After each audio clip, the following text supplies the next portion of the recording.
Just waiting on the live right now.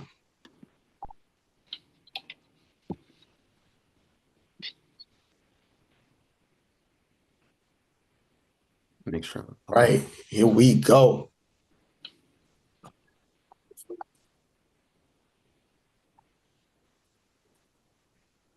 All right, here we go. Ladies and gentlemen, from buzzer beaters to breaking news, legends of the past to stars of tomorrow, this is the place where every game, every story, and every fan has a seat at the table. Whether you grew up listening on the radio, watching highlight reels, or scrolling through the latest scores, you're in the right spot. Welcome to SquadSportsCast, where sports connects generations and the conversations never stop. Tonight, I am your host, Nick. I'm joined here by Jordan and Mike. We also have Marv that is floating around in the in music land. He will be also helping us out as well. Make sure you guys like and subscribe. All right, like and subscribe. Let's get this thing promoted and let's go ahead and get this thing started. NFL playoffs have already started, ladies and gentlemen. It is the time where everyone is fighting for that top spot. So if your team is in there, make sure you are putting your team in the comments. If your team got eliminated this week, make sure you put your team in the comments. Because guess what? You gotta bring up old stuff. Why you gotta bring up old stuff? You have to bring up old stuff, man. We were there. That's all that matters. We were there. That's all that matters. We were there. So please just make sure you shout it out, even though you weren't there. Go ahead and shout it out. That's all that matters. All right. So we're going to go ahead and start it off. It was a lot of upsets out there. But first things first, before we get to those results, we got the coaching carousel that happened out here. Even with the playoff wild cards, we still got a lot of coaches that were given the boot. One thing was mentioned. I like to let y'all know I am an avid Eagles fan, just like my man Jordan over here. We got Mike, who's the avid Steelers fan. Marv, who will be joining us on another episode. He's an avid Giants fan. Just about each one of us had coaches going now. I got the list right here. I'm going to let y'all get it. First things first, y'all know because we the defending champs, I got to put us first. Kevin Patullo is gone, ladies and gentlemen. His term came through. His pink slip is there. He is no longer the offensive coordinator of the Philadelphia Eagles. They are currently in search of their next offensive coordinator. Next things next, on a more sadder note, we have lost Mike Tomlin as the head coach of the Pittsburgh Steelers. Very sad times ahead. 20 years, never had a losing record. And I'm here to tell you, I've seen all his 20 years. He had some close calls out there, ladies and gentlemen, but he made it. 20 years, never had a losing record.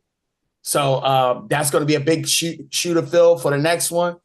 Also, here we go. The rest of them, Mike McDaniels from the Miami Dolphins, fired on January 8th.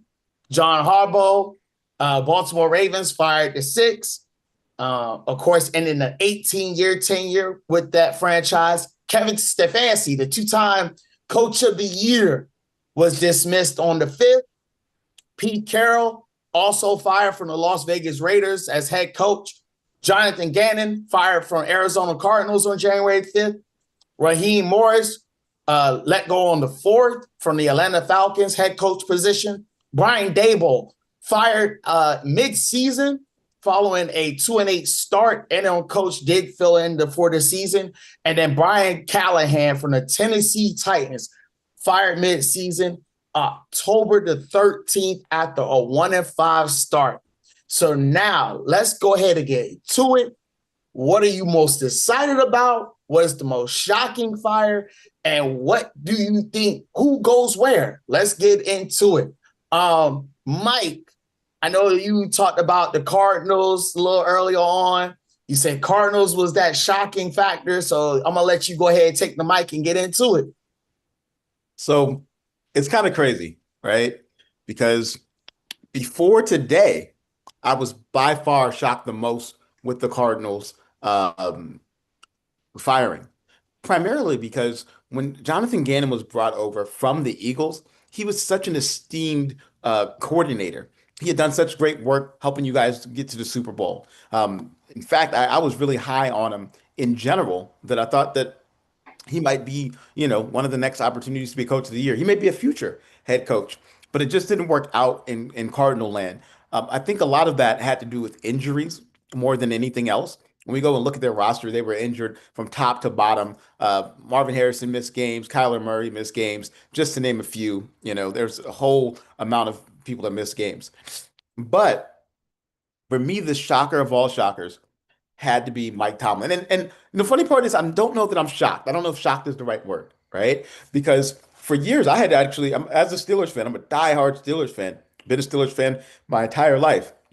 I was last year, I was literally on the bandwagon to fire Mike Tomlin, 19 years straight without a losing record. And I was on the bandwagon to fire him last year. But then we made all these changes in the offseason. We added Aaron Rodgers, we added Jalen Ramsey, we paid Cameron Hayward, we added Darius Slay.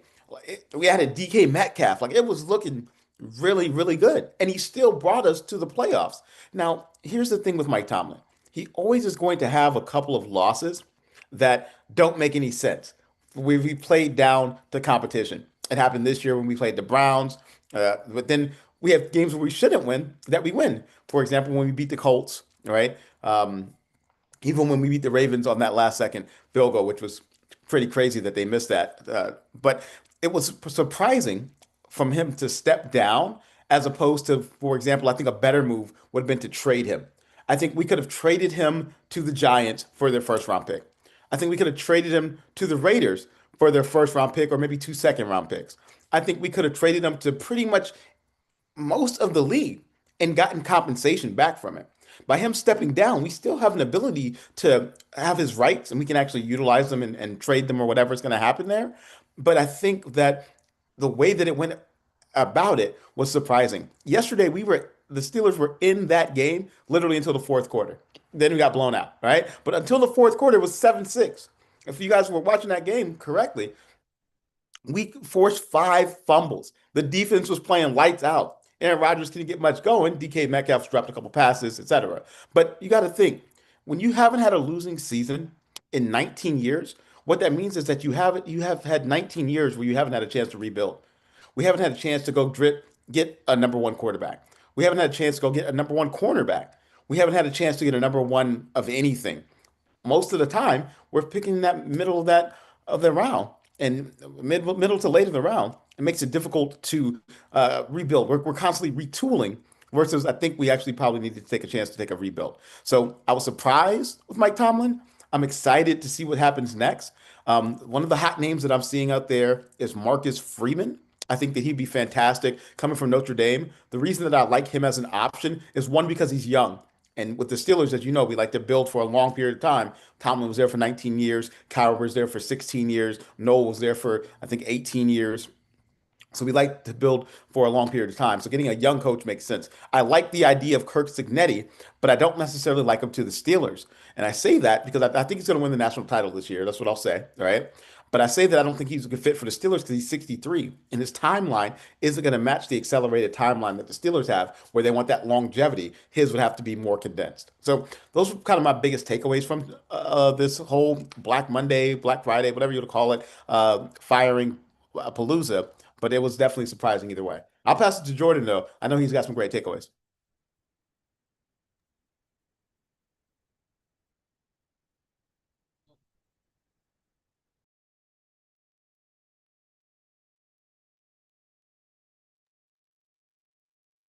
All right, while you're at it, while we're waiting for Jordan, I just like to fill in for that for a little bit. You're absolutely right, Mike Tomlin. He definitely did a lot, and then just keep in mind, you might have to consider, like you just said, the Steelers have been picking in the middle of the pack. I don't think I don't think that will help that rebuild phase. But then again, it's a testament to it. Like you just said, you're retooling, not rebuilding. But like I said, give it a few years and you guys should have that number one. Like, you probably might have that number one pick. We don't know. Well, let's see what happens. Jordan, what's your take on everything? All right. So we're good now. We're good? Okay. Where do I begin? Because initially I was going to say that my shock was the Raheem Morris firing because they won 4 straight to end the season. And they beat some pretty good teams, some teams that went to the playoffs. And they seemed like they had a cohesive unit, even with Kirk Cousins manning the whole fort since Michael Penix was out with an injury. They look real good, but I'm thinking that the most shocking firing now, or release, is the Mike Tomlin. I mean, I understand the relationship kind of grew sour, and he decided to kind of voluntarily opt out to save face rather than get let go. That seemed more of the shocking one because he got to the playoffs 19 years. Oh no, not the playoffs. He had a 19-year winning record, but he went to the playoffs in a season where there was a lot of injuries. That division was pretty much done for the most part. You had Baltimore that started 1-5. You had Cleveland that was pretty much an afterthought with their quarterback carousel. You had Joe Burrow that was out after week 2 or 3. That messed up my fantasy, but somehow I still won the league. Thank goodness. And then Pittsburgh. I mean, it was Aaron Rodgers. I thought was going to be the glue that would keep the team together. That was going to help them really make some noise. But they just had injury after injury, and ironically, it was their defense that was causing them so many problems. And they don't have that many offensive weapons. They have DK Metcalf, yes, but as far as other receiving playmakers, they don't have that. That's why they'll have to use Gainwell and Warren in the backfield. But they're smaller. They don't have that big running back like the bus. Shout out to the bus. So I think, because all things considered, Tomlin was the most shocking, followed by Raheem Morris, because I feel like he was a bit of a scapegoat. It's not his fault. Penix had an injury. It's not his fault that they messed up on certain instances where they should have beat the Jets. Had they beaten the Jets, they would be in the playoffs right now. They were on the way up, and I think him getting nicked is going to hold them back for the few seasons to come.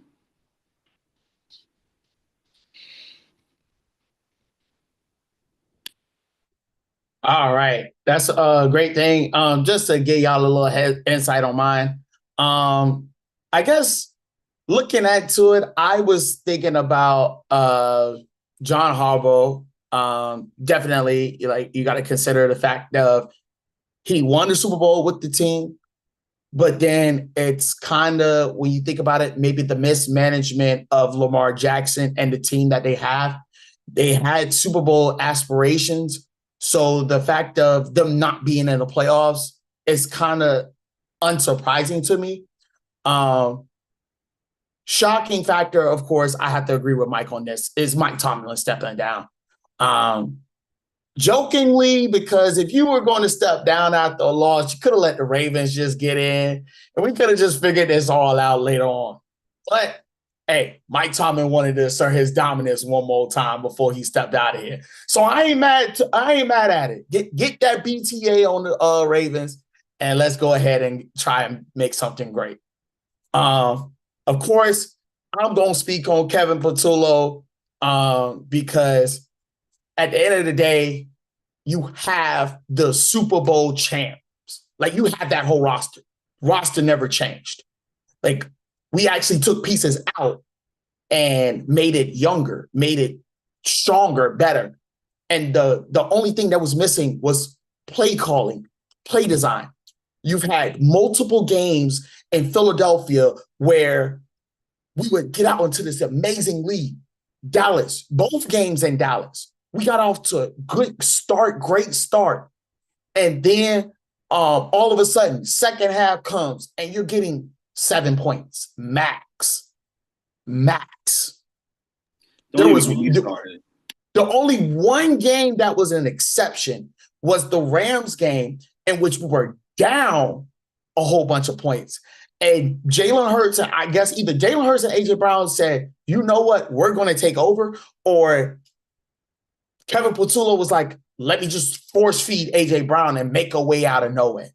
I don't know what happened that game. Mind you, but Devontae Smith was the one that got the winning touchdown in that game. It is what it is. But at the end of the day, some way, somehow, something went right that game. And I'm happy that kick blocked. It is what it is. But that was just the shocking thing. And then you look at the Niners game. Now, we can talk about Jake Elliott's missed field goal, yada, yada, yada. It is what it is. It was back and forth. There was a beautiful play on the Niners to get that ball to Christian McCaffrey. And that's what speaks into it. Like, you look at the stats of it. You have Saquon Barkley, who rushed for 100 yards. And I had many 49er faithfuls saying all of a sudden, oh, well, we ain't got nobody to rush for 100 yards on us. Saquon did it. So to have Saquon rush 100 yards and we lose the game, that's unacceptable. Get on top of it, you're running 4 verticals on the final play. We should not be doing that. You're paying a man almost $100 million. If anybody's running a go route, it's that man, A.J. Brown, by himself. Coverage. Everybody else should be clogging up the middle of the field. The only person needs to be A.J. Brown up there. We're going to talk about A.J. Brown later on. Not going to get too much into that. He had some egregious drops. He owned up to it a little bit. But at the end of the day, offensive play calling has to be better. You can't continuously go down, get good starts, and then refuse to finish them. All Philly fans, I've seen it. All Philly fans was in there saying, listen, this is 2023. I was one of those fans saying this is 2023 all over again. So when that actually happens, like, yeah, you got to go. You got to go. So, now, I have a question, though. I have a question. Something that you guys didn't tell me. Who should replace Kevin Patullo? I told you who should replace Mike Tomlin. Who should replace Kevin Patullo? For the things that you just mentioned, he got let go. Perfect. Who's the hire? Well, you got to think about it real quick. You got a lot of people that are out here willing to do it. Doug Peterson is willing to be a consultant. I'd like the call if Doug Peterson is a consultant to help out. You have Cliff Kingsbury, who's a great offensive-minded coach. Mike McDaniels, if he decides to, step back, do a Kellen Moore situation. Realize where you were at. You had issues with your team. It is what it is. Take the opportunity. Go to Philadelphia. Run some play calls with them because you had great stuff. Remember, this is the same team. Mike McDaniels led that team to put a BTA on the Denver Broncos 70-20. We can't forget about this. 70-20. So it's not that he don't have it was just a bad situation in Miami. We already talked about it. He had small body receivers. Go to Philadelphia. Honestly, my choice is Mike McDaniels. Go to Philadelphia, win a Super Bowl, win 2, and prove yourself to be that offensive genius. What's up, Mike? I'm more so just saying, definitely not win the 2. So can't do that. Whatever. Ain't nobody trying to hear all that. Jordan, what you got to pick on? So I think you did say Mike McDaniel with that 70-22 blowout of the Broncos. And that was with a smaller receiver and a smaller quarterback. Now imagine him with a much powerful offense like ours. The things that he could do would be outrageous for this team. I could see us as the number 1 offense and defense if Mike McDaniel was the OC. But you think he'd be willing to be the genius? You think he'd be willing to redeem his role as a genius in the NFL, being this OC? See, here's the thing you got to understand. Kellen Moore was a head coach. So that's what I'm saying. I'm comparing it to the Kellen Moore situation. Like Kellen Moore was a head coach. It didn't work out. He ended up getting fired. So then he got fired.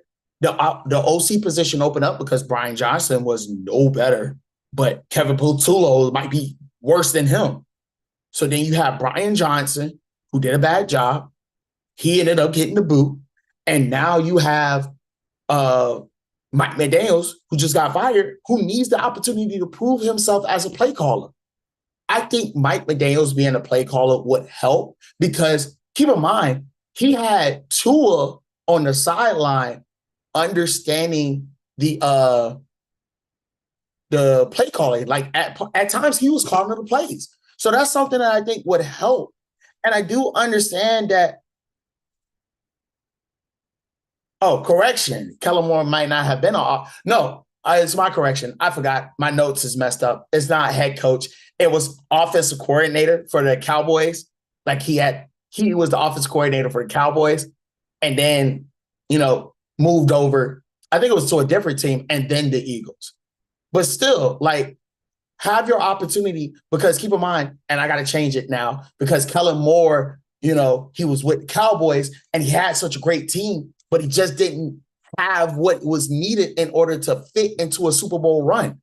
So now you have the ability to fit yourself in and make that Super Bowl run.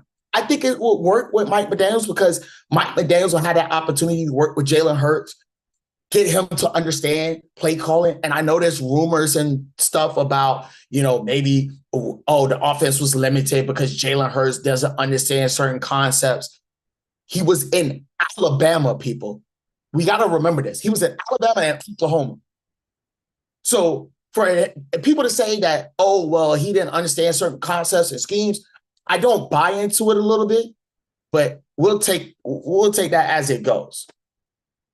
I have a dark horse choice for OC. I'm wondering if he's willing to flirt around and be a trader for his team. So if you were watching the Dallas Cowboys, and yes, I mentioned the Dallas Cowboys in this sentence, I'm not going to throw up. Their OC, I had looked it up earlier, is Clayton Adams. Known for their rushing attack, and the Cowboys didn't have the absolute best rushers, but they were able to still make some noise with their rushers. Imagine their Clayton Adams with Saquon Barkley and Bigsby. That would be disrespectful. Like we would be the number one rushing attack in the NFL. And I think that would be a good choice, especially since they're not the same profile-wise, but they're same in build, like Dak Prescott and Jalen Hurts. So I think it would possibly work. I mean, we Hollywood will throw money at anybody. So I wonder if he'll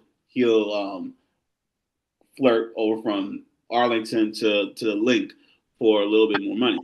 I don't see it. But here's the thing you got to understand, and I'm going to get to you in a second, Mike. I think that could work if it happens. I don't see Dallas trading them out because Jerry Jones ain't going to make that mistake. But understand, like, the offensive coordinator that Eagles need has to be run design first. Has to be. Because our Super Bowl runs have been running back dependent. Now, am I saying Saquon needs to run for 2,000 yards? Absolutely not. Because keep in mind, we didn't have that on our first title run. We had LeGarrette Blount, who was a downhill smash mouth running back, and then Jay Ajayi, who was running side to side, taking the edges off of defenses. So Corey Clement, Darren Sproles, we were RBC, 7 running backs. But still, it's running back centered. So I understand that. The thing with A.J. Brown, and I discussed this early on at my place of employment, I told somebody this. I said, listen, if I'm Jeff Lurie, I'm grabbing Howie Roseman. We're going straight to A.J. Brown. This is my thing. And I'm going to look it right in the camera. This is how I would approach it. A.J., I know that you are definitely frustrated with the offense. I know you want your yards. I know you want your stats. I know you want people to think you're the best of the best. I believe you're the best of the best. We all believe you're the best of the best. That's why we paid you. But these drops that we've had this season, the lack of effort you showed this season, the distractions that you've caused personally cannot happen again. This is what we're going to do. We gotten rid of KP. You don't have to worry about that no more. Our only ask is, number one, 1,500 yards on the season. It can be done. We're going to get you an offensive-minded coach so that way they can scheme you open. But number two, we need complete and total effort in your routes. Everything. From pass blocking to catching the ball, I need 110% from you in every single game, without question. And then number three, here's where the give and take is going to be. If you can do this for us and stay off of social media, guess what? On third down and fourth down, if it's not 3rd and 2, 4th and 1, 4th and inches, 3rd and inches, guess who getting the ball? You, Playboy.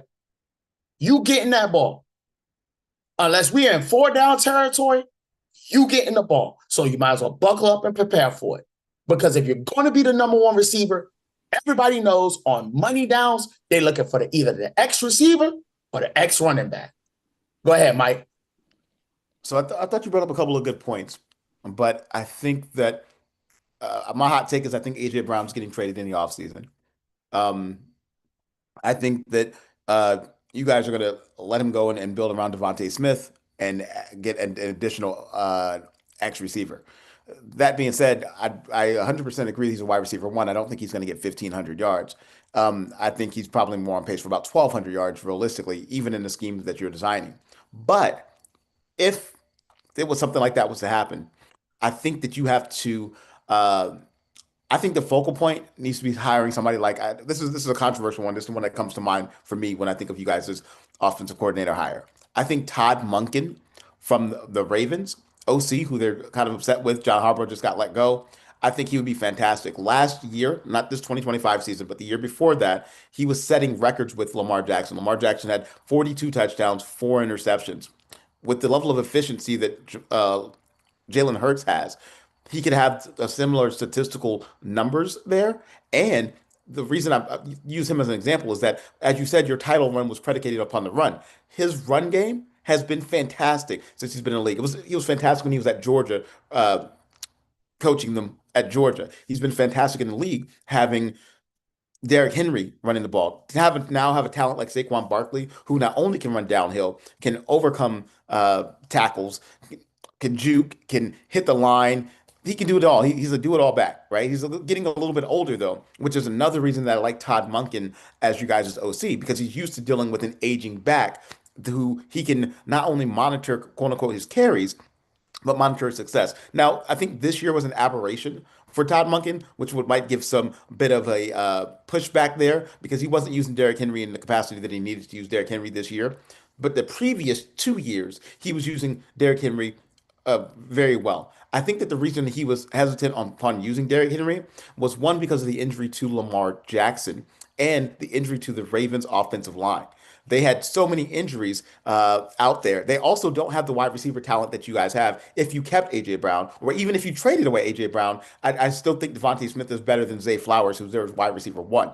So either way, I think that you guys could let A.J. Brown go, save the money on your cap, right? Actually build up. Your defense is already pretty stellar, but if you added, for example, a world-class safety, right? If you added an additional middle linebacker, if you added somebody to replace Lane Johnson as a right tackle, because Lane Johnson should be in a space to retire, that could set you guys up to get those couple of rings that you're talking about, especially under an offense like Munkin's, which is predicated primarily on building the run and doing a play action segment there. So that's just my takeaway. I'm not an Eagles fan, but I do think that's a fair assessment based upon your team. I think that's a biased statement because you'd rather have Munkins on the Eagles than have to deal with him twice a year. Wait, we were smacking them up. We beat them multiple times with Munkin you won because of a big field goal. So let's not do this, bro. That's true, but we beat them multiple times, and held them down from a points total multiple times. So that part, I don't think the bias is there. I'll give you an additional option. I think that the Seahawks quarterbacks coach would be fantastic for you all to be the OC for the Eagles there. Because of what he's done with Sam Darnold, how he's resurrected his career, Jalen Hurts is Crazy what he did with significantly Sam more Darnold. talented than Sam Darnold, right? I still think And he he's should running go a high. similar running-based offense. Just a thought there. Both of those options, I think, would still be better though than your boy that you mentioned there. Just from the perspective of what they're offering, do I like the idea of Mike McDaniel there? That sounds fun, but do I think that it would actually work? Mm, to be honest, I think ego would get in the way. Unfortunately, I think ego would heavily get in the way. I think Mike McDaniel is a better fit for a head coach for the Browns, for example. Somebody with low expectations where he can revamp the offense, put it in his own image, right? And really develop it without having the financial restrictions. With the Eagles, the pressure would be on him so immensely that he would either rise to the occasion or he would falter and we never see him again. And I think that that's a very scary concept. Go ahead, Jordan. My bad. Yeah, but no, I would not put Mike McDaniel as the Browns OC or coach. The only reason is because even though Stefanski was a headache as head coach, the problem is the front office. The front office had their own plans with Cleveland, and that's why Stefanski was a scapegoat. Mike McDaniel is a player's coach, and I wouldn't want him to, one, have to wear a big bubble coat all year long in Cleveland. He's good for the warm weather, and two, be stuck in that purgatory that's the dog pound. Like until they change their front office, nothing's going to get better there. Shador, my condolences.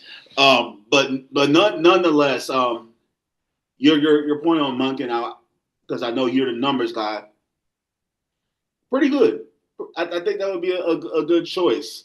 And the Seahawks QB coach, I mean, Sam Darnold, like I said, he's Jekyll and Hyde. 1 week he's good, the next week he's anemic. Like you don't know what happened to him. Like somebody stole his secret stuff. Shout out to the Space Jam movie. But he looks like he could throw 5 interceptions in one game.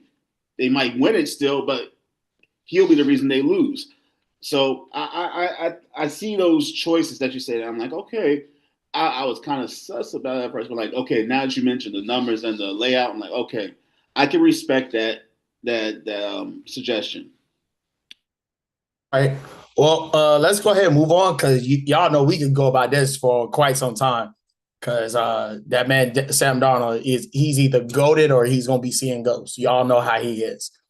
All right. Y'all already know wild card games are here. The results are in for the first round. Coming in on number 1, we have the 49ers beating the Eagles 23-19. The Bears win the rubber match. Shout outs to Mike because he called it out. Bears win the rubber match against the Packers. Packers played well up until the final minutes. The Bills shocked the Jaguars. Trevor Lawrence still has that he kind of has that monkey on his back, but at least Trevor Lawrence has a playoff win because unfortunately the Pats beat the Chargers. That monkey is still on Justin Herbert. He cannot get a playoff win this year. That's not Justin Herbert. That's Jim. That's Jim. John Harbaugh. Jim Harbaugh. One of those Harbaugh coaches. It's the Harbaugh coaches. I do not trust them. I said this every single time the Chargers went to the playoffs. I do not trust them. I do not think they're going to win a damn thing. Like, don't crash out on me. Don't crash out on me. No, I'm saying every single time I'm looking at the Harbaughs and like they'll get you good regular season records, but they will not get you anywhere playoff wise. Maybe the Harbaugh that was for the Ravens, yes, because he has good OC, good QB coaches, good defense, yes. But the Chargers, they're always apt to making foolish mistakes. You saw how they played against the Texans last year. They blew it. And this year, they couldn't even get in the end zone. They scored 3 points against the Patriots. And the Patriots could barely score themselves. So they're going to have to look at that coaching again. I mean, I'm even scared to say that Brandon Staley may have been a better coach than Harbaugh. And you know how bad of time management he was. Yeah, it was pretty bad.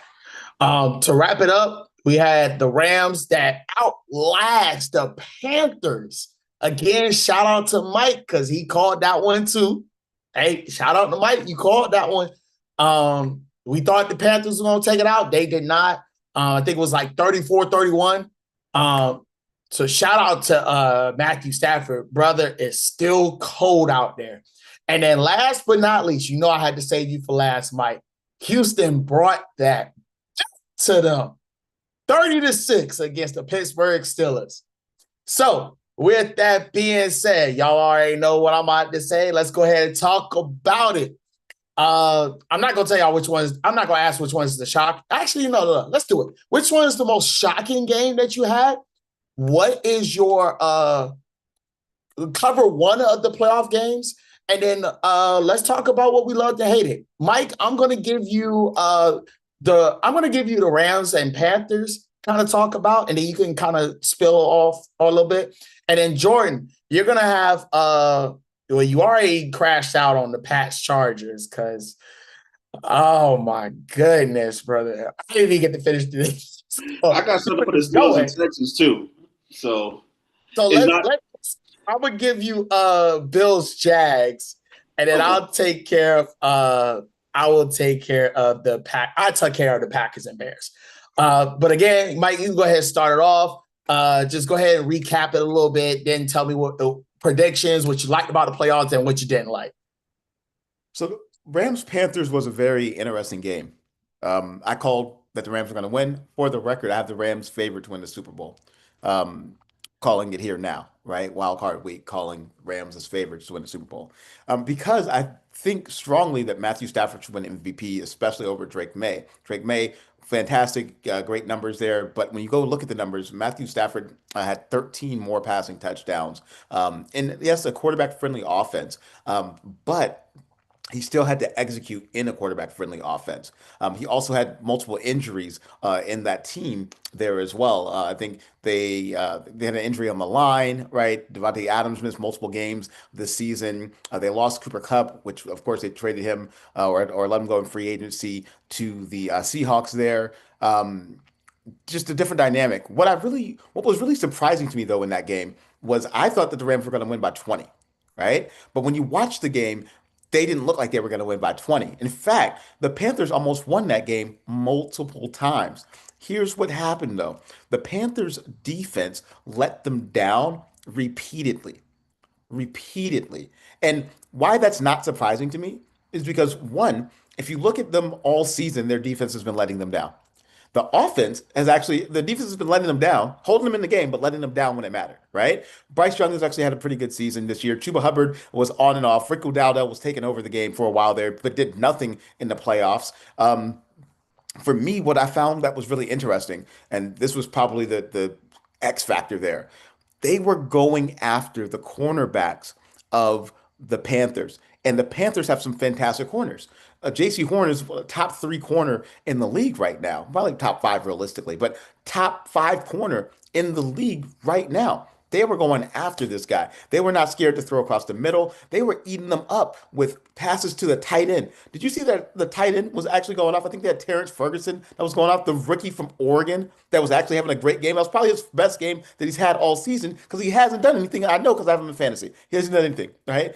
Crazy. But I can say that it was also surprising that the Panthers held Kyron Williams to something like 70 yards. He was a fairly low game in regards to rushing, and they were still stacking up points. That last pass, well, first off, what I really appreciate, just for the record, was the back-to-back dimes, 13 for 57. That's what I'm saying. He didn't even have 70 yards, right? So the back-to-back dimes that were thrown at the end of that game, we all got excited about. When Bryce Young threw that ball, and he couldn't have put it in his hands better. He could have given him a handoff better. That was the perfect pass. I was like, oh my gosh, are the Rams legitimately about to get upset? And then the thing is that left Stafford with too much time. We've learned in the playoffs that 13 seconds is too much time. You left Stafford with 2 minutes to operate an offense, and this is a Super Bowl winning quarterback, right? So who also has been in the league forever and should win his first MVP. It's a shame that he just now got his first All-Pro because he should have probably been All-Pro a couple of times already. To be honest, when he threw for 5,000 yards with Detroit, he probably should have been an All-Pro despite the fact that the team was terrible. They kept penalizing him for his team being terrible at the time. But we've always known, even since he was in his Georgia days, when he was #1 pick, that Matthew Stafford was a dog, right? So now that we know that he's a dog, he's now getting his bark. And what I mean by that is that he now has weapons at his disposal that he's able to light somebody up left and right. I think the addition of Devontae Adams to that offense was probably the best move of the entire offseason because he already had he was crushing it with Cooper Kupp and Puka Nacua. But the transition from Cooper Kupp, who's this season was very unreliable comparatively, very unremarkable comparatively, right? To now transition into Devontae Adams. Devontae Adams at mind you, this is an older Devontae Adams. This is not prime Devontae Adams. I agree with that, right? But this type of offense that they have now, the weapons that he has, they could have relied on the running game and we wouldn't have questioned it, right? But the last pass to end the game, to with the go-ahead score, that pass, that was that reminded me. I'm a Steelers fan, so give me a moment. That reminded me almost of the Santonio Holmes catch back in the Super Bowl at the last second with the toes 10 and toes the down. taps and the touch. Don't get me excited. You know, we've won a couple of rings. We happen to have 6 of those things. But outside of that, I do think that the Rams are the favorites from this game to win the Super Bowl. And here's another point, which was outside of the points I'm supposed to bring up. If Josh Allen does not make it to the Super Bowl this year, I do not want to hear any more conversation about this man being one of the best ever because he doesn't have to go against Lamar Jackson. He does not have to go against Patrick Mahomes. Who is he having to go against? Matthew Stafford? And mind you, I like Matthew Stafford. I think they're going to win this year. But my point is, I don't want to hear any more Josh Allen hype train if he doesn't make it to the Super Bowl. So that was all I had to say. So what you're saying is, and it definitely would be a controversial take. You can say it's my controversial take. I'm gonna say it based off of what you're saying. So what you're saying is, if Josh Allen doesn't win the Super Bowl, are we taking his elite status? If Josh Allen doesn't win a Super Bowl or doesn't go to the Super Bowl, two different things. Doesn't win a Super Bowl. That's not my expectation. Doesn't go to a Super Bowl. If he doesn't go to the Super Bowl, he's not elite. If he doesn't go to the Super Bowl this year against this lineup, he is not elite to me. I would say he's kind of like in that category of Fran Tarkenton. Like you'll historically remember him as awesome, but when it comes to what matters, you'll be like, I don't think he was there. He'll become the Rich Gannon of our times, where super ultra talented, but really this guy, that'll be the conversation. So more so like Phillip Rivers, a modern day Phillip Rivers. Well, see, this is the thing about Phillip Rivers. Phillip Rivers never had a team around him other than that year that they went 14-2 when he had LT and Antonio Gates and then they lost in the first round. Other than that year, though, he never had a stout team around him. And then they fired the coach that they shouldn't have fired that year, which was crazy, right? But other than that particular year, he didn't have the team around him to take him there.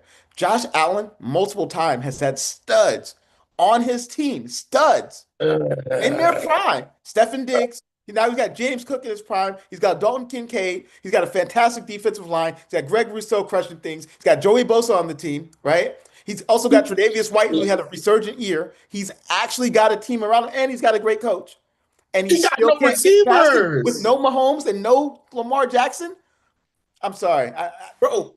He's throwing to preschoolers, basically. I don't know who they are. Come up. Khalil Shakir was a 1,000-yard receiver this year. Dalton Kincaid was a first-round pick. Oh, it's actually an early second-round pick. It was a fantastic tight end. James Cook is the NFL rushing leader this year. I got that. But what I'm saying is, Keon Coleman was a first-round pick.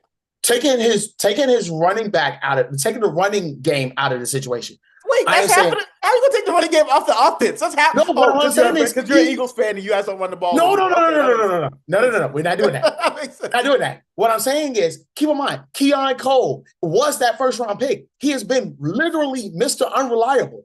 Like, trust me, I know I got him in Dynasty. I can't play the man. But they let him lose last game. Exactly. Like, they're so wishy-washy. He's so wishy-washy. He's worse than AJ Brown. So let me say this. Josh Allen has to play hero ball in order to win it all. But what I would say is that, here's my argument. Patrick Mahomes has had a worse roster and done more. And now he doesn't have to go against the Mahomes mountain. And if he can't win it with no Mahomes and no Lamar Jackson, the two biggest hurdles in his entire career, if he can't win it now then win. Because we know next year Mahomes going to be back. We know Lamar Jackson's going to be back. The Steelers are probably going to regress to freaking 6-11 with no Mike Tomlin. He took multiple teams to the playoffs that deservedly did not deserve to be in the playoffs. They were terrible teams. We've had Duck Hodges in the playoffs. We had Mason Rudolph as a starter in the playoffs. I can keep going on and on. My point is that Josh Allen, yes, he's going to have to play hero ball. But if Mahomes can do it with less, which he has done multiple times, then I don't want to hear the excuses specifically when it comes to Josh Allen. He might be the Philip Rivers, but I don't think that I can't give him Philip Rivers because again, he's had a better team around him. I think a better example there, had a great team would be Donovan McNabb. No offense to the Eagles, no disrespect to you all, but the example I'm giving is that Donovan McNabb had a stout team around him, but couldn't win the big one. When he had T.O. and them boys, when they went to the Super Bowl and they lost, right? When he went to multiple NFC title games, Josh Allen doesn't even have the success of Donovan McNabb, but we put him on a higher pedestal than Donovan McNabb. That's my issue. He doesn't even have the resume of Donovan McNabb. And McNabb is underrated, by the way. I'm not trying to disrespect McNabb in any capacity. I'm more so just saying that maybe a better example is Steve McNair, or maybe a better example is Mike Vick, Dilfer, or maybe a better example, not Trent Dilfer. Trent Dilfer was a terrible example. I'm thinking Rich Gannon, or I don't know. You guys give me a better example, but I can tell Mike Vick for you. It's elite status. If he doesn't win this year, he shouldn't have won the MVP last year. That's all I'm saying. Go ahead. My bad. All right. Well, we got to move on. So, Jordan, you got Bills, Jags. Yes, because y'all pretty much took Josh Allen's point from me. I mean, I was going to say that a lot of people in the NFL are Josh Allen apologists. They want him to be the face of the NFL. Why? I don't know. I think he has put the team on his back multiple years, especially these last two. This year in particular, he definitely did. If you look at the stats from the last game, he had 2 rushing touchdowns. That's why James Cook didn't get that much burn. He barely got 50 yards rushing. And the Jaguars were making sure that regardless of what Josh Allen does, none of his teammates was going to get burned. They were not going to be able to move. And they did that. But the thing is, Josh Allen is such an imposer of his own will on teams that he can really manipulate the game how he sees it fit. That especially when you saw that tush push, like the Bills love swagger jacking us for some reason. Go Birds! But they love using that tush push, and they drew him 15, 16 yards down the field. Like they love doing that. He will risk his own body just to make sure that they win. That was what was happening with Buffalo in that game. That's why they won. With the Jaguars, this was their first playoff game in a while, in about 3 years. The last time they played was Chargers. Last time they played was the Chargers, and they blew that game. But the Jaguars looked a little bit better this game. Their focus was making sure Josh Allen didn't get off. Trevor Lawrence threw an interception to end the game. He threw to his receivers. Travis Etienne did pretty good. He finally got his legs under him after a couple of years of just messing up. I wouldn't necessarily say the Jags were falling short or bad and everything. They're still getting their legs under them as a good team. They'll be a terror to deal with in the future. But this was the Josh Allen show. And that's it. Like, if he doesn't get it this year, he's not gonna get it. I think ever. If it's this year or no years. Yeah, I agree with you guys. We already talked about it. You know, if Josh Allen doesn't at least make the Super Bowl, we can go ahead and take that elite status away. Comment section may not like us for this. They might actually agree with it because, again, we've all talked about it. All the sports channels are talking about it.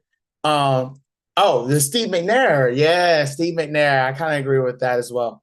I'm going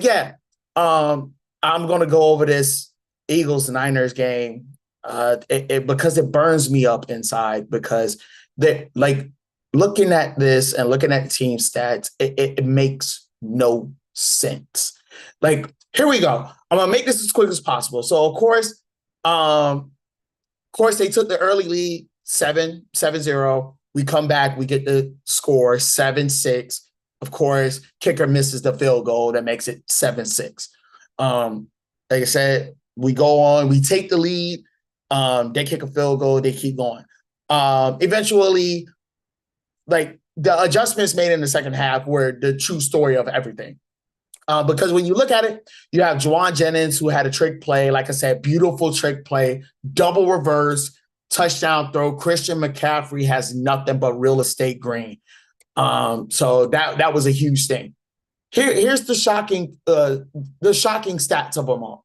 Of course, Saquon Barkley, 106 yards on 26 carries, which means he was getting yards.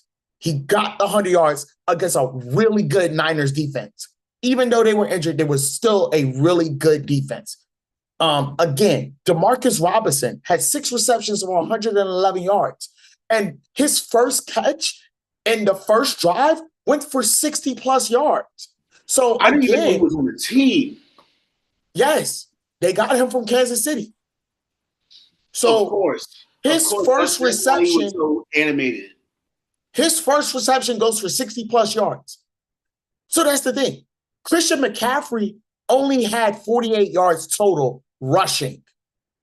So again, when you have the defense that is making the plays, this is where we talk about, when I say offense has been struggling, and I talk to plenty of people about this, when I say the offense was struggling, this all pointed to offensive coordinator issues, which is why I'm not surprised that Kevin Patullo was fired. The second half, Christian McCaffrey received 2 touchdowns as part of 114 total yards receiving. Between 2 receivers, they did 225 yards on the ground between 2 receivers. Normally, you get that with like 3 or 4. 2 receivers got you 225 yards. And that's because the defense had to keep coming on the field because offense can't sustain a drive. My bad, y'all. I'm crashing out. I got to calm down. Let me give me a second, y'all. Give me a second. It was run, pass, punt. Run, pass, punt. Well, running 4 verticals don't. Y'all got to give me a second. I'm still mad at the fact that he threw the ball into triple coverage, but all that Jalen Hurts was doing is what the OC was recommending. That's why I looked at him funny, like with the "come on" son. Like, you really gonna tell me to throw it into? Like I said, trips. Like, our defense is elite, and to be perfectly fair, we should have had the number 1 defense in the league. So from week 8 to week 14, we were the number 1 defense. Y'all were probably the 3rd best defense behind the Texans and the Browns. I can't give y'all number 1. Y'all would have been fantastic. I'm not here to diminish you, but the Texans and the Browns defense have both been fantastic as well. Here's the issue with y'all's defense, and this is not to interrupt your statement. I love what you're saying. The only issue is that y'all had injuries on your defense in multiple capacities, which impacted y'all being number 1. But on paper, if you look at it on paper, like if we play in Madden, I'm getting the Eagles defense because they got it stacked, packed, and locked. I ain't going to hate on you. But if you talk about in reality, DeMeco Ryans, who I think Jordan's going to talk about the Texans, DeMeco Ryans is coaching the hell out of the Texans, and they deserve the number 1 defense. So I respect what you're saying, but I don't know if I can give you that they should be number 1 defense. Wait a second. What I'm saying also, is, I have a bit of a controversial take for the 49ers. Kyle Shanahan should be coach of the year over Liam Cohen, over Mike Vrabel, over the Seattle coach. I'm going to tell you why. He's held that 49ers team together with duct tape. With all the injuries that they've had, they still made it to the divisional round. You cannot be as good of a coach as that without or having that pedigree. Like, it doesn't matter what players they put out, they're still next man up. I hate the fact that they did that flea flicker of a pass from Juwan Jennings, but that was creative. I wasn't expecting that. Like they threw everybody out there on us. There were players I forgot were even in the NFL. So I'm like, when it comes to Kyle Shanahan, he always has some trick up his sleeve. He's got a rep that he's gonna pull out of his hat. That the fact that he did that and made Mac Jones respectable, yeah, he's the coach of the year for me. What you got to understand is, what I'm saying is, in order for defenses to be good, not great, your offense has to sustain drives. Because what happens is when your defense gets out there and they have to continuously bail you out week after week after week, it gets tiresome. They can't do it. Hell, they were tired from having to play last week against the Commanders. They had to play against them the week before. I'm sorry, because last week seemed so long ago. So I get it. So keep in mind, and then here's the other thing, and I'm trying not to crash out so bad. Quinyon Mitchell had 2 interceptions and a forced fumble. How many points did we get off of it? 3. 1, 2, 1, 2, 3, 1, 2, 3. 3 of them things. And that's because we had to pray that Jake Elliott made that field goal. 3 points. It's unacceptable. I'm sorry. It's unacceptable. Jalen Hurts still playing on offense, they would have. Hurts was decent. 20 for 35, 168, 1 touchdown, no interceptions. You got Devontae Smith had 70 yards. Timeout. That is not decent in today's NFL. Sorry. It's not decent in today's NFL. But keep in mind, this is Jalen Hurts' first loss that he's thrown under 200 yards. Because in the playoffs, when he threw for under 200 yards, we were getting wins. So keep that in mind. This is his first loss. He's thrown under 200 yards. We have to start grading quarterbacks different based off of their profile. Like Jalen Hurts, yeah, he could throw under 200 yards, but the team can win by 20. And they're going to be like, oh, he was doing bad. No, he played within his game. No. I have a question. I got a question. Clarification. Go ahead. Y'all are Eagles fans. I'm not an Eagles fan. This may be a controversial question. Other than his Super Bowl run and his playoff run against Mahomes, where he was going crazy in that Super Bowl, right? I respect both of those runs. Mm-hmm. Other than that, and that even including overall, can we officially say that Jalen Hurts is a game manager, or do you think that he's a game changer? Game changer still. I ain't changed. He's a game changer. Bro, I'm going. You're going to hate me. Game manager. Here's my deal. You are asked not to put your defense in a bad spot. Your defense is elite. Elite. Like, I got to make a strange face for it. Elite. Your defense is elite. All you have to do is sustain drives, let your defense rest up so they can put PTA on any quarterback they face. Look at the quarterbacks that he's faced and beaten when he sustained drives. Pat Mahomes, Josh Allen, Dak Prescott. Like, that list is up there. We could beat Bo Nix if we kept the drive going.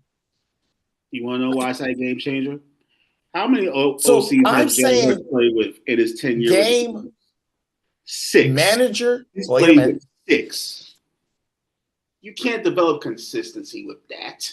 Every single year he's playing with somebody new. It's like every single year you work in a store, you got a new manager. You can't even develop rapport with the guy that you have. You go have drinks with them and everything. All of a sudden they move on to being area manager. You're like, damn, where are you going? We thought he was cool.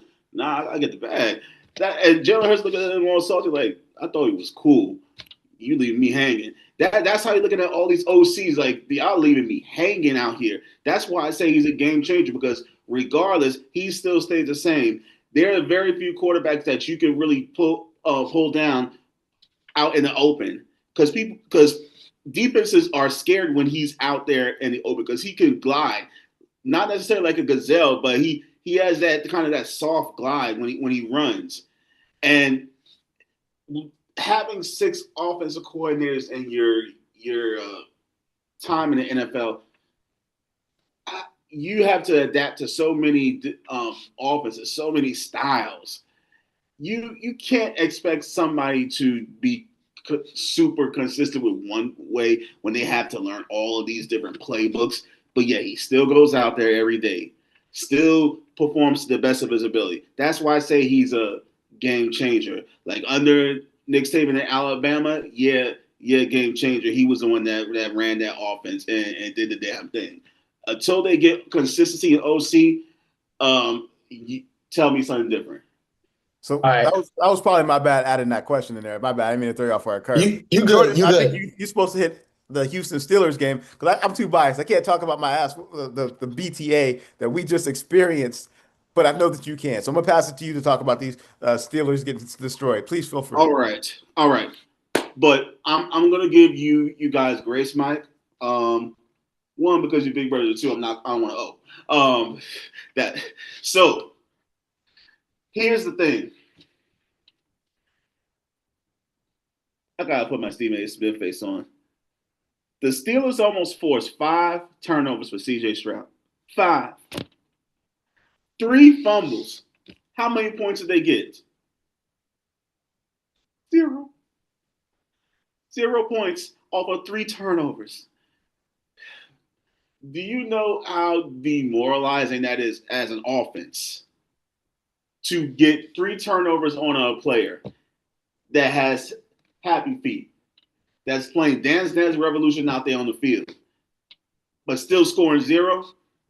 That's saying that you leaving your defense hanging. They're doing their job, but old man Rogers is out there, and he's doing the best he can. But it's the thing about the Steelers. I mean, shout out to the Texans, #1 defense. A bit of a pedestrian offense because they're injured. But once Tank Dell comes back, once Nico Collins gets that recovery from that concussion, once they get their healthy players back, including Joe Mixon, who was out the entire season, they're going to be a force to be reckoned with next year. Mark my words, the Texans. But back to the Steelers. It was the right thing for Tomlin to go because, and I said this in the Discord chat earlier,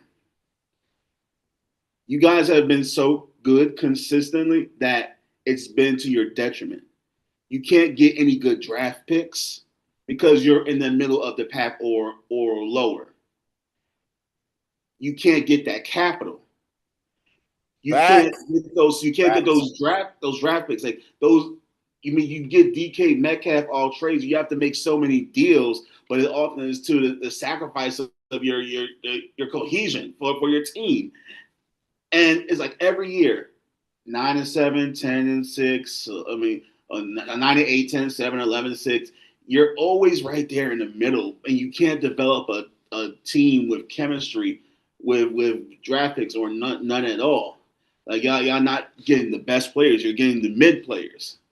That was the complaint with a lot of Steelers fans that he's doing so good that it's hurting us so bad, and that's why y'all had so many struggles.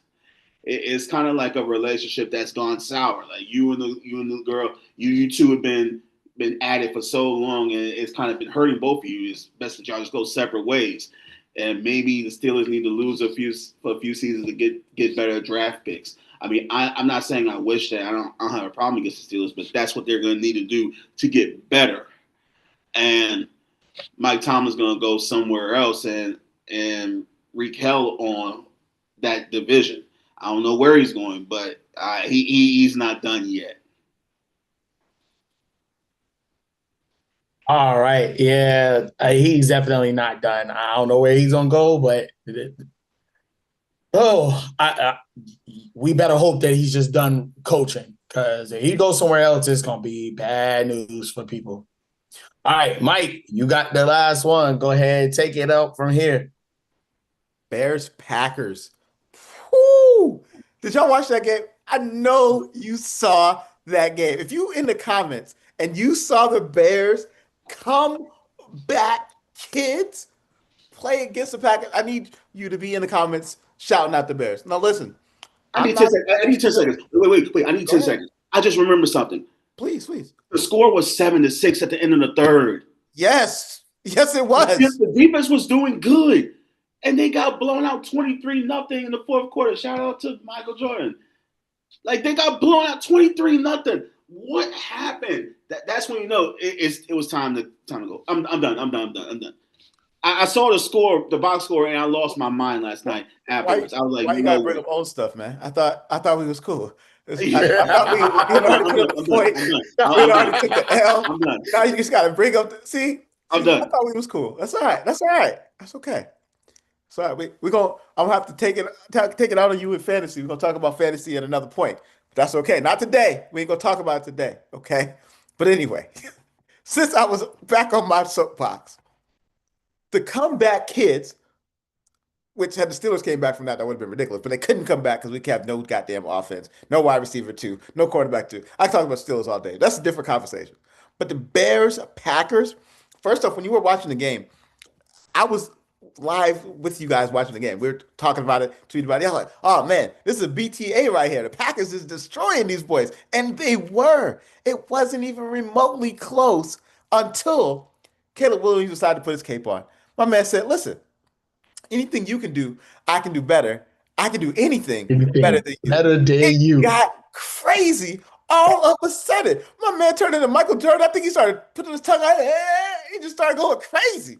He remembered that he was in the city of brotherly love because all of a sudden he was crushing it to Luther Burden, hitting Rome Odunze over there, passing the ball, going crazy. DeAndre Swift had a hell of a game. Then this is the crazier part. I think that this is the reality of it. I think the Packers lost the game more than the Bears won it. That's the controversial take of the day. I think that the Packers lost the game more than the Bears won it because if you are up 21 points or up 18 points, right? About to be up 21. And you are the Packers playing the interdivision rival game in the playoffs. You cannot now A, get conservative, and B, be terrible in regards to your run game. Josh Jacobs had a terrible game. He had been money all season. He had 15 touchdowns this season. He had been money all season. He has 30 touchdowns in the past 2 years. He had been money. But in the playoffs, my man shrunk the size of a mouse. It got crazy. And here's the other crazy part. I think that the Packers are really going to struggle going into the offseason because they have to figure out who they're going to pay. Do you keep Romeo Doubs even though you just drafted Matthew Golden? Even though you have, multiple receivers under 26? Do you let Christian Watson go? What do? Now your offseason is in flux. Does Matt LaFleur get let go? Was this a game to sacrifice Matt LaFleur so he's no longer the coach there? Can we justify firing him? What was Josh Jacobs doing in the kick returns? What were they doing on the kick returns? Like when I tell you that game, I was on the edge of my seat because I had told you that the Bears were going to win. I had predicted it from the beginning. Before the game even started, I said the Bears were going to win this game. They said, ain't no way the Bears about to win the game. The Packers about to destroy these boys. Long and short, Bears won. Now, should they have won? Probably not. Just like the Steelers probably shouldn't have beat the Ravens, but we did. We whooped that ass, right? We won. Or just like, there's been multiple games this season where you're like, really? They won? The Bills against the Jaguars. They probably shouldn't have won that game. But the reality is that at the end of the day, it comes down to coaching, it comes down to heart, and it comes down to the work of the offensive line. And I'll tell you that on all of those fronts, the Bears had their number. So I was the score of the Bears-Packers. I think it's going to be a really interesting offseason. I'll pass it back to you, Nick. What you got to understand is I think Ben Johnson really has the Bears. He got them. He got them all in. He has them all in.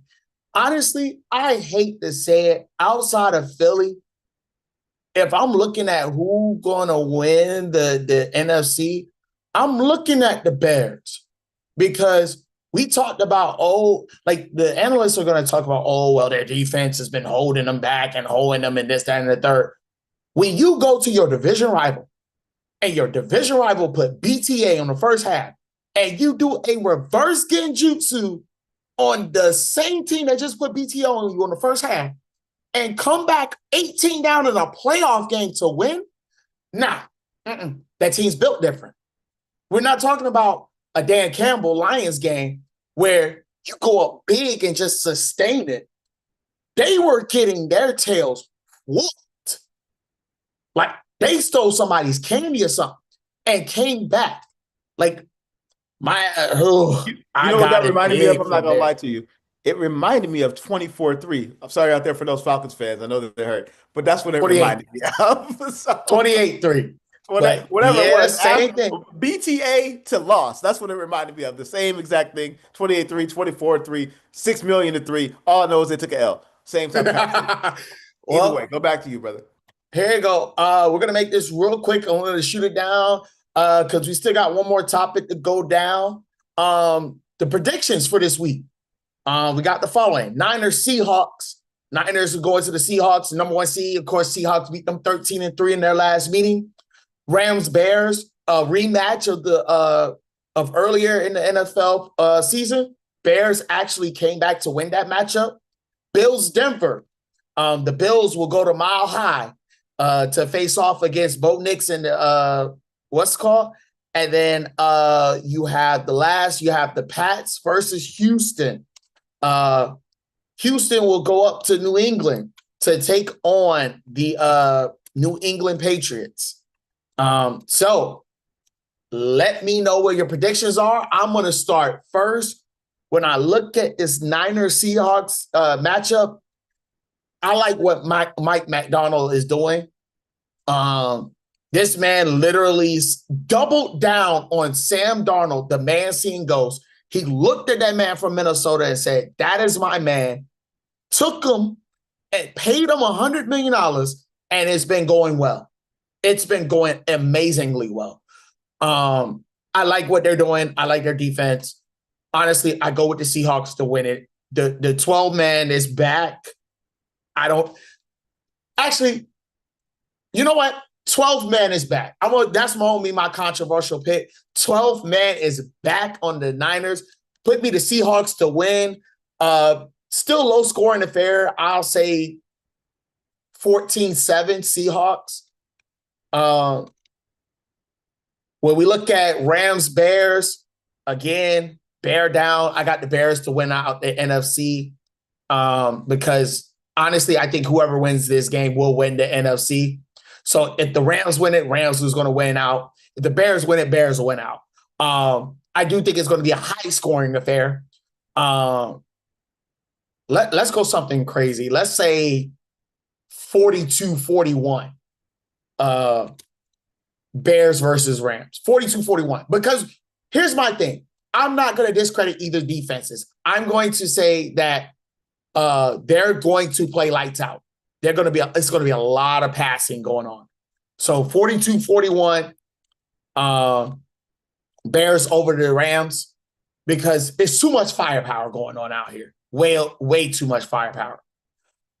Bills, Denver, another low scoring affair. Give me 20-24. I'm going Denver. I think that Super Bowl window is closing for Josh Allen, and this game might do it. 20-24 Bills. 20-24 Denver. And then Pats, Houston. I said this earlier before. This game is going to be decided by 3 points. The line is at 3 points. I don't care which way you go, whether Houston wins it or the Pats win it, it's going to be 3 points to decide this game. I have the Pats winning it, however, let's say 20-17. Jordan, give me your predictions. Let's see where you're going from there.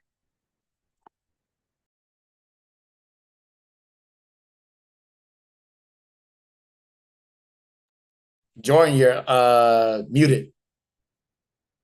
Very interesting picks. So you got the Niners and Seahawks, another NFC West matchup. Shout out to the NFC West. They really did good this year. 3 teams in the divisional round is something to commend them about. Now, with the Seahawks, offensively, I always say that they're Jekyll and Hyde. You don't know which offense is going to come out. And is the thing with Sam Darnold. He's great, but then at times he just wets the bed. And I'm not sure if I could trust him. Like I could trust their defense, but I can't trust their offense like that. just similar to the Rams, they were on fraud watch, but the Panthers didn't get the job done all the way. That's why the Rams have advanced.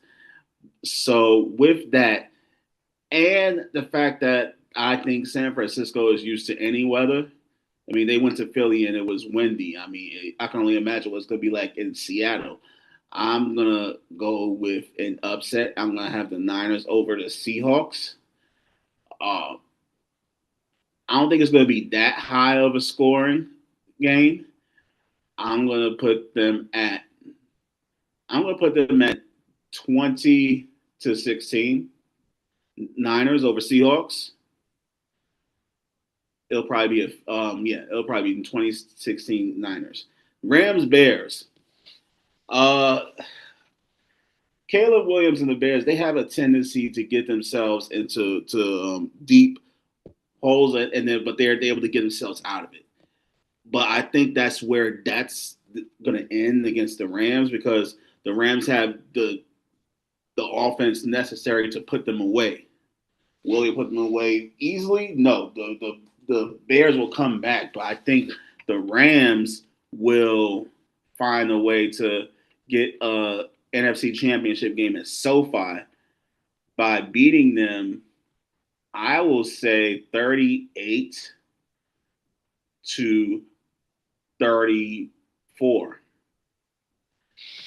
It's gonna be very high scoring because both of them can score, but I think the Bears will do themselves in by getting themselves into a deep hole. Bills, Denver. I think this is where the Josh Allen run ends. I think PS2 is gonna knock the Sonic rings out of all of the Bills receivers, and you got Nick Bonito running out there as a spy, just waiting to get some damage done to Josh Allen. They're going to hunt him all game long. The Broncos have the defense to do it. I think this game is going to be kind of interesting. I'll say Broncos 24, Bills 24-14 Broncos over Bills. And Pats, Houston, both have good defenses. Both offenses suck at times. So I'm going to have the Texans win over the Patriots 16-13. So I think y'all brought up some good points. Makes me kind of rethink things, but I'm gonna stick to my guns here. So I have the Niners losing to the Seahawks only because George Kittle is now out for the season with a torn Achilles. If they had a healthy George Kittle, I do think that the Niners would upset the Seahawks. But the Seahawks playing at home without the Niners having George Kittle, another injury to them. Ricky Pearsall's injured. Juwan Jennings, I don't think is going to be able to do anything against Tariq Woolen or do anything against Devon Witherspoon. They have fantastic corners out there in the Seahawk land. They also have a great defensive line. William Mafe up there. There's a couple of them cats that are just, going hard in the paint right now. That trade that they made, actually, I think it was with the Giants a few years ago, where they got that defensive tackle. I think either you got him in the free agency or you got him in a trade. Has been vitally important. If I'm not mistaken, I think they have Leonard Williams out there with the D tackle for the Seahawks, if I'm not mistaken. But either way, I have the Seahawks winning. I have the Seahawks winning. I think the score is going to be a lower scoring game. Not because I don't trust Brock Purdy. I actually think Brock Purdy's a good quarterback. I think Brock Purdy's better than actually a lot of other quarterbacks in the league. I'd probably say he's probably a top 12 quarterback, to be honest. I have him in my fantasy team, so I hope he goes higher than that. But I've got the Seahawks winning 24-19, Seahawks over the Niners. I've got the Bears losing to the Rams. I told you I think the Rams are winning the Super Bowl this year. I like the Bears. I don't dislike the Bears. I don't think that this is their year. I think that they're better off next year or the year after being a realistic Super Bowl champion, depending on what else they put around Caleb Williams. I think it's too early in Caleb Williams' career at the moment for the Bears to be Super Bowl winners. Additionally, I don't believe in the Bears' defense. The Bears' defense has been suspect all year, as you guys mentioned. But what I will say is they actually have been number one in turnovers up until last week. They've been number one all year in turnovers. That's how they were winning. So it wasn't necessarily, I mean, turnovers are kind of a statistic that can change game to game. So it's very difficult to predict when turnovers are going to happen. But they have been number one in turnovers this year. I don't think that the Rams are going to turn over the ball enough for the Bears to win. I do see the Rams going up big early, similar to what they did to the Panthers, similar to what they did to other people this season. I see them starting the game probably up 17-3 type of thing. I see the Bears coming back, maybe scoring about 10 points there. Final score for me is probably a bit lower than what you guys would think. I've got a final score there, 27-24 Rams over the Bears. Denver Bills, I think this is the most difficult game to determine, to be honest with you, because my mind says that the Denver Broncos should destroy the Bills. But my logic and reasoning says again that if Josh Allen doesn't win this year, he can't win it. And I want him to at least pretend like he's the Josh Allen that we think that he is. So I'm going to go with that the Bills win in an upset. Last minute touchdown, with like 30 seconds left. I don't trust Bo Nix. You guys know how I feel about Bo Nix. When I went to Auburn, which is probably why I'm not a fan of Bo Nix. But outside of my hatred for Bo Nix, I think that the Bills this year, this has to be the year that they win. Otherwise, they're not going to win. Right? So I think this is the year that they bare minimum have to get to the Super Bowl. They have to get over that hump. I think that they can play in the mountaintop. They can play in cold weather. The Bills are built for that. And I think that Denver is going to have to stop the run in order to win the game. I do think that they have the ability and capability to do that. To be honest, I know that Patrick Surtain is a beast. I'm not diminishing him in any capacities, reigning defending defensive player of the year. But I also think that the way that their offense is set up, you can't really key in on one particular person. They don't have, as you stated before, none of their guys are quote unquote studs. You're not out there rolling with your Stefan Diggs or your Jamar Chases or your, Antonio Brown type of things back in the day in the Steelers. No, that's not what's happening. But they're almost like a death by a thousand cuts. I got them going crazy with the tight ends, Dawson Knox, Dalton Kincaid. I got Khalil Shakir probably getting over 100 yards. I got Keon Coleman surprisingly playing a role out of nowhere again. And I've got Josh Allen probably running for 2 touchdowns. I think the final score there for Denver Bills, I've got the Bills winning in an upset, 24-17. Then I've got Houston Pats. For me, I got an upset going here too. I got Houston beating the Pats.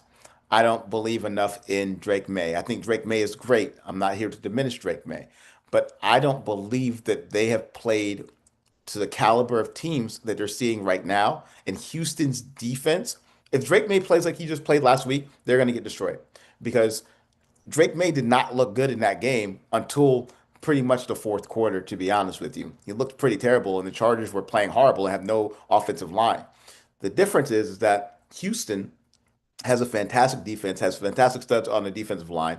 I don't think Stephon Diggs goes off at all, especially against Derek Stingley out there in Houston. I've got Houston winning in an upset there. I got Drake May probably throwing 2 interceptions in that capacity. I got final score there. I'm gonna go 21-16, Houston over the Pats. All right. All right. Those in the comment section, I need y'all to come out here and let us know who's wilding and who's on point right now. If I'm correct, I think Mike, you are like 3-1 on predictions this for playoffs. If I'm correct, I think you're I am 2-2, and I think Jordan, you're 2-2 as well. I actually deleted the first week, but that's what I believe it is. We'll see what happens throughout. But we got to go ahead to our final topic. It is going to be Mount Rushmore, but it is not where you think it's going to be. We talked about the head coaches. We talked about the teams. We talked about the defenses, the offenses. But let's talk quarterbacks out here. Top 4 the Mount Rushmore quarterbacks. I am going to start this thing off, and this is going to be in order. So I need y'all to understand it's going to be in order. Do what you have to do. Let me know Let us know in the comments who you think is right on this Mount Rushmore. Here we go. Number one, we all know it. Everybody's going to have this person up here. It's Tom Brady. It's honestly number one. He's already going to be a Hall of Fame projected quarterback, first ballot Hall of Fame. We all know that. 7 Super Bowls, Super Bowl winning 7 Super Bowls. Of course, he has 5 Super Bowl MVPs, most in NFL history. He has 3 MVPs of the NFL, 15 Pro Bowl selections. He is the all-time leader in career passing yards, career passing touchdowns, career wins, playoff wins. I believe he has the most Super Bowl appearances at 10. He is the only quarterback to win the Super Bowl with 2 franchises, the Patriots and the Bucks. We're going to move on to my number 2 pick. That's going to be Joe Montana. With that being said, 4 Super Bowl wins with the Niners, 4 Super Bowl appearances, 4 wins, undefeated Super Bowl record. So he has that. Of course, 8 Pro Bowls, 2 NFL MVPs, 3 MVPs. Of course, known for his reputation in the playoffs of being an elite and having that perfect Super Bowl record. Of course, not really known for, he's known for his dual threat ability, but it wasn't like crazy like we see it now. But trust me, kids, for the ones watching this that don't know, Joe Montana was that dude. So I got him number 2. Number 3, this one is kind of bit, he's up there. 3 and 4, I kind of like interchange, and it is what it is. You just gonna have to deal with it. I got Pat Mahomes number 3. He has 3 Super Bowl wins, 4 appearances, 3 Super Bowl MVPs, 2 NFL MVPs. Of course, he's the fastest to a lot of major accomplishments. Fastest quarterback to 10,000 passing yards, 15,000 passing yards, 200 passing TDs. Has led in passing yards and touchdowns for multiple seasons. Currently has the highest win percentage for the playoffs out of all active NFL players. He's known for his postseason dominance and his QBR. QBR, if I'm correct, I am looking at his passer rating is currently sitting at a 105.2, which is the highest of all, which is the highest of my 4 people. And of course, he owns a Super Bowl record of 3 and 1. So, you know, right now I've been right there about it. And then number 4, obviously, Peyton Manning, the general himself. Of course, him and Tom Brady dueled it out a lot in the AFC. Definitely one of the Super Bowl. Eventually, he will be a first ballot. He is a Hall of Famer. Played with the Colts for a long time. Played with the Broncos. Rolled out with the Broncos on the Super Bowl 50 win. Definitely, he holds the record for the most touchdowns in a single season with 55. And of course, he did that with Wes Welker and all of those great people. Let me see what else I got here. 14 Pro Bowls, 5 NFL MVPs, which is the most in NFL history. He was a former career passing touchdown. He was a former holder for all-time passing touchdowns, former top 3 for passing yards. He currently holds the record for the single season passing yards at 5,400. Like I said, this man was the general. Like I said, dueled it out with Tom Brady, one of the best.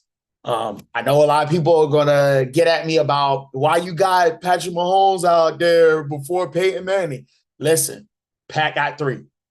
And he did it. Like, arguably, he probably should get knocked down for those 2 losses he had. And I don't know, it's my fault. I said 3 and 1, it's 3 and 2. So he should probably get knocked down to 4 because of those 2 losses. But Peyton Manning also has 2 losses as well. Of course, he has the one to the Seahawks where they got completely obliterated, 43-8. And then, he has the other loss where he lost to the New Orleans Saints and Drew Brees. So that's why I have them interchangeable. But let me know what y'all think in the comments. So if I'm wilding, let me know. But I think that's a good enough list. Mike, I'm coming to you next. Where you got your Mount Rushmore? Where they at? I need them ranked too. All right. My jaw already dropped when you put Patrick Mahomes number 3 overall this early in his career. That's pretty wild. That's pretty diabolical. I ain't gonna lie. That's a bold take for the day. So what I'm gonna do is I'm gonna give you four and I'm gonna give you a bonus one because I think Brady's gonna be unanimous for all of us as number one. I'd be shocked and surprised if Jordan didn't put him number one, but he surprised me before, so I don't want to put it past him, right? But just in the off chance that I'm correct, I'm gonna put Brady one, right? I think that's an easy takeaway there for the accolades that you mentioned and then some. For me, what's most impressive is that he won a Super Bowl in his 40s with the Bucks, a team that hadn't done anything in 20 years before him, since Warren Sapp years, and he won a Super Bowl with them. I think also his level of dominance was wildly impressive.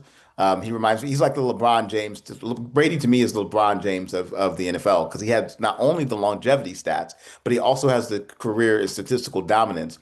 And then on top of that, he wasn't the most quote unquote talented. Jordan to me is always the most talented. But if you talk about who's the best, right? Then we're talking Brady because I think Peyton is definitely significantly more talented than Brady was. I just don't think he had the team around him. Brady taking a pay cut. Him marrying a supermodel, right? There was just a lot of positive things about Brady. And the more that he analyzes football, the more that I can appreciate his acumen because I know that we always know him as the GOAT, but it's awesome to see what he did and how he manipulated things. And he was winning, you know, games he probably shouldn't have won. That Super Bowl they won against the Rams when he won 9-6 or 9-3, 12-3, whatever that score was. It was a terrible game. He won that one, right? But he came back 28-3, which he shouldn't have done. But still feel bad for the Falcons on that. I don't understand how you didn't run the ball, but I digress. He won that one, right? But for me, the two knocks on Brady is losing to Eli twice. That's two pretty big knocks. If he hadn't won so many rings, we would be so much more analyzing those losses to Eli Manning, who was definitely not a better quarterback than Brady in any capacity. So Brady number one, all right. Number two, I'm gonna go with Montana as well. I agree with Montana as well. Here's the interesting thing. Terry Bradshaw also has 4 rings, but I'm not gonna put him in my Mount Rushmore, despite him having 4 rings, because I don't think that he was the reason that they won 4 rings. The Still Curtain was the reason that they won those 4 rings. But Montana, I grew up watching. To be honest, I don't think that Montana's as great as the receiver, Jerry Rice. I think Jerry Rice was more impactful for the team than Joe Montana. The reason that I say that is because when Joe Montana left, and he went from the Niners to the Chiefs didn't win the Super Bowl. But when he left, Steve Young was there with Jerry Rice, and Steve Young won 2 Super Bowls. So that tells me that it was more about the team that was around Joe Montana than it was just Joe Montana, which is why he goes down to number two. But he's at number two because he was undefeated in the Super Bowl, which has to be respected. Number three for me is not going to be Mahomes, although Mahomes is in my top. I think he's number 6 on my list, to be honest with you, at this point in his career. Number 3 on my list is Peyton Manning. And Peyton Manning is on my list for multiple reasons. One, because he overcame a terrible rookie season. His rookie season, he was horrible. He almost looked like a bust, right? But then because they gave him time to actually execute and be who he actually showed up really well long term and showed you what he was capable of. I think that you have to respect all the records that he set. You have to respect the 55 touchdowns there, right? I thought Steve Young won too. Maybe I'm wrong. Okay, but anyway, um, the interesting thing was that I am a huge fan of Peyton Manning, right? Peyton Manning is it's always been one of my favorite quarterbacks. Him coming back from that neck injury and then going to the Broncos and then dominating Cam Newton like that. Cam Newton, MVP level Cam Newton, and then just smacked them, right? Number one being again Brady, two Montana, three Peyton Manning, in that order there. Number four for me is probably slightly controversial, right? But I don't think that it should be, right? Number four for me is Drew Brees because of Drew Brees' impact on the game. Drew Brees not only was fantastic, he won a Super Bowl with a team that's never won a Super Bowl in the history of their ever, who didn't even have a team around him. The statistical records that he set, over 5,000 yards a season, multiple seasons, right? He turned Marcus Colston into a household name. He made Jimmy Graham's career. Look at what he did with Michael Thomas. He had Michael Thomas looking like the best receiver that had ever come out, and then he immediately fell off when Drew Brees left. And look at the Saints and how they've been since he's been gone. They haven't even statistically been relevant in that capacity since he's been gone. So I think I have to put him. And if you go through and look at the record book, he's up there with every record book that was up there, right? That's 4 for me is Drew Brees. I'm going to give you a bonus 2, just because, again, I think Brady's a given, right? So my bonus 2, which I shouldn't do this, but I'm going to do this, is my controversial take. Number 5 for me is going to be Brett Favre. I was a huge Brett Favre fan growing up. Huge Brett Favre fan growing up. Actually, no, let me rewind. Brett Favre is number 6. Number 5 is it's John Elway. John Elway is number 5. John Elway probably could have honestly been number 4 on my list. I really went back and forth between him and Drew Brees. In fact, you know what? I'm going to change it. John Elway's number 4. Drew Brees is number 5. Brett Favre is number 6 on my list. And then Patrick Mahomes will be number 7, but he has a huge chance to move up to probably top 3 by the time everything is said and done. So that's my takeaway. I give you a couple of extra ones there just to throw it out there because there's so many quarterbacks that are around. But I think that those are all good ones that are really relevant nowadays. All right, before you go, Jordan, I'm going to give the extra as well. Just like I said, because I agree with you. Tom Brady's going to be the number 1. Because Jordan, you better say Tom Brady number 1. Listen to me, Jordan, now's not the time to try and be viral. You gonna say Tony Romo's number 1? Watch it. We all know Tom Brady's number 1. Jalen Hurts number 1. Brady was going to be number 1, but I had a question. So we're going off of impact as well, not just stats, right? Yes, we're going off the impact as well. But let me go ahead and get this extra to give you some extra time. I just wanted to get that green light before I go with my chat. pick. Y'all better get ready. All right, so I'm gonna get the extra. My extra pick was Drew Brees, because again, just like you had said, all the stuff you mentioned. Also, keep in mind, Drew Brees had the most 5,000-yard passing seasons with 5. That is the current NFL record. No other quarterback has it. He was also the former NFL all-time leader in career passing yards. Of course, Tom Brady passed him on that. Also, 13 Pro Bowls, 2-time NFL Offensive Player of the Year, of course, Super Bowl champion, Super Bowl MVP. So definitely somebody who the city of New Orleans should thank. There should be a statue of Drew Brees somewhere up there sometime soon, like when he gets inducted in the Hall of Fame. I'm not talking about the bus. I said he needs a statue there. Also, I don't know how the Chargers let him go, but it is what it is. Thank you from the city of New Orleans. I know they are thanking you because New Orleans got that ring that y'all should have. But Jordan, Drew Brees to Phillip Rivers. So Jordan, go ahead, Jordan. No. I was just saying that. No, go ahead. No. I wasn't trying to. Go ahead, Jordan. I already know what's about to happen. Go ahead, Jordan. I'm gonna mute this one. Go ahead, Jordan. Well, number 1 is obviously Brady. That's a given. I mean, 7 Super Bowl rings. The way he won the Super Bowl rings is you don't need to say much. Tom Brady had a Kobe Bryant-esque career. Like you have your Patriots before the ACL injury and then after the ACL injury. I mean, he won 3 before. I think it was 3 before, then 4 after. And one with Tampa Bay was really diabolical how he won that one. They still talk about that to this day, how he gave the whole team scouting reports, how he was able to read every single offensive play, how he was able to read every single coverage. Brady's maniacal in that. He's always going to be number 1. I couldn't stand him when I was younger. I used to think the Patriots cheated every single game, but now I see that he really is that dude. He's the GOAT. There's no question about it. Number 2 in mine would be honestly Peyton Manning. Based off of how cerebral of a mind he has, there wasn't much you could do when it came to that. You couldn't predict what he was going to do. All you could hope for was that your corner was good enough to intercept the pass. And he was able to do that. Omaha, and then he was able to do that every single time. And his audible game was off the charts.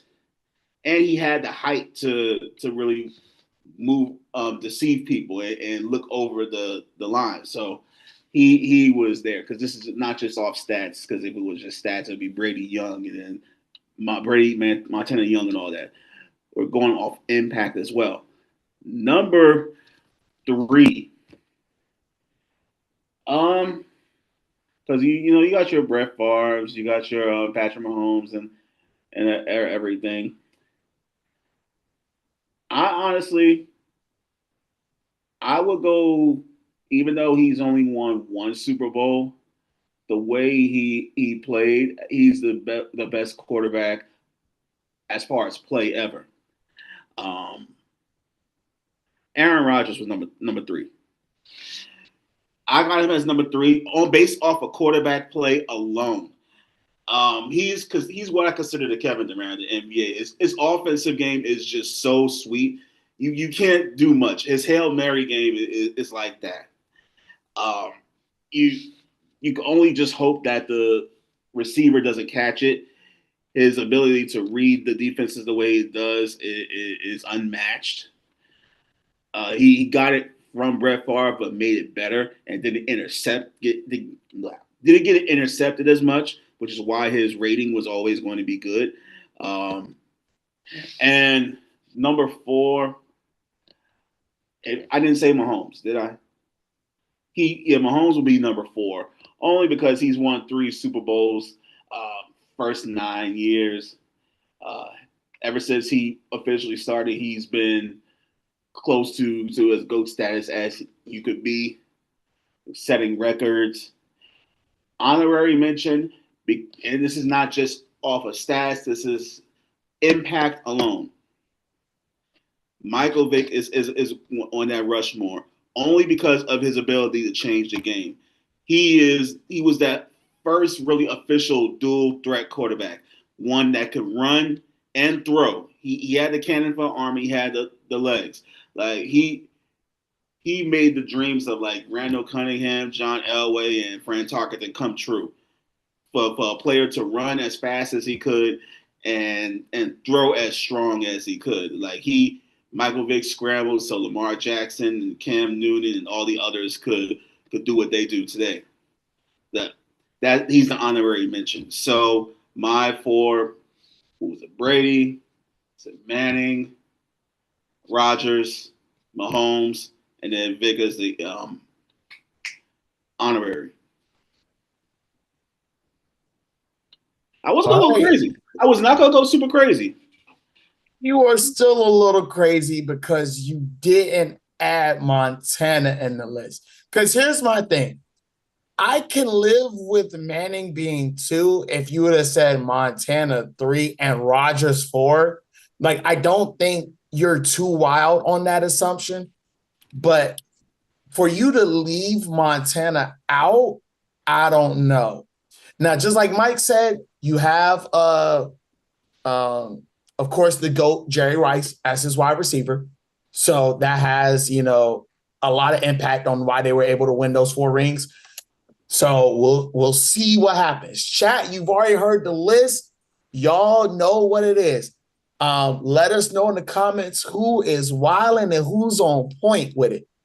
Like I said, I think my list is the best. It is what it is. Y'all can argue that in the comments. But that's our whistle for today. But the game never really ends. Thank you for spending time with us, sharing your opinions, your passion, and a love for sports that goes beyond the scoreboard. If you like what you heard, subscribe, follow, and join the conversation.